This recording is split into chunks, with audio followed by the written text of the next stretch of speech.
হযরত উলামা ইকরামের প্রতি আমার সর্বশেষ বার্তা, আমরা সকলেই তো নবীর উত্তরাধিকারী, তাই না? নবীর উত্তরাধিকারী এটাকে শুধু মর্যাদা হিসাবে নিয়েন না, দায়িত্ব হিসাবেও নেন। নবীর উত্তরাধিকারী খালি মর্যাদা না যে চিনোস আমারে বেড়া আমি তো নবীর উত্তরাধিকারী না, ওই ফজিলত আমাদের মার্কেটিং করা লাগবে না, দায়িত্ব হিসাবে নেন। নবীর দায়িত্ব ছিল যা, আমাদেরও দায়িত্ব হবে তা। নবী যেভাবে দ্বীনের জন্য নিজের রক্ত ঝরিয়েছেন, আমরাও দ্বীনের জন্য নিজের রক্ত ঝরাতে পারবো ইনশাআল্লাহ। জাস্ট আমি আমার মাথায় এটা বসালেই চলবে, প্রত্যেকে এটা বসালেই চলবে, আমার নবীর গালে যদি চর মারা হতে পারে, আমার গাল নবীর গালের চাইতে বেশি দামি না। আমার নবীর দান মোবারক যদি শহীদ হতে পারে, আমার দাঁত নবীর দাঁতের চাইতে বেশি দামি না। আমার নবীর আঙ্গুল কেটে যদি রক্ত ঝরতে পারে, আমার আঙ্গুল নবীর আঙ্গুলের চাইতে বেশি দামি না। আমার নবীর গলায় চাদর পেঁচিয়ে শ্বাসরুদ্ধ করে নামাজের মধ্যে যদি হত্যা করার চেষ্টা হতে পারে, আরে আমার গলা নবীর গলার চাইতে বেশি দামি না। আমার নবী যদি ক্ষুধার জ্বালায় পেটে পাথর বাঁধতে পারে, আরে আমার পেট নবীর পেটের চাইতে বেশি দামি না।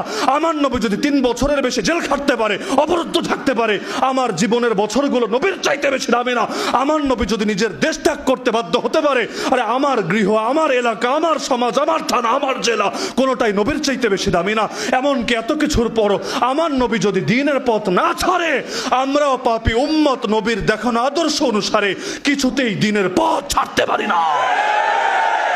তাহলে আমাদের সকলের প্রেরণা হোক এটা, নাহনুল্লাযীনা বায়াউ মুহাম্মাদা আলাল জিহাদি মা বাকিনা আবাদা।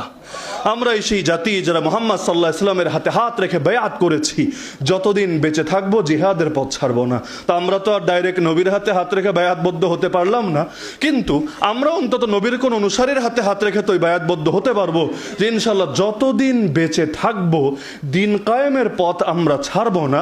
এতে যদি খালেদ বিন ওয়ালিদ হওয়া লাগে তাও হব, যদি বেলালে হাবশি হওয়া লাগে তাও হব, যদি তয়েফের মতো মাইরি খাওয়া লাগে তাও আলহামদুলিল্লাহ, আর যদি বদরের মতো কখনো দেওয়া লাগে তাও আলহামদুলিল্লাহ।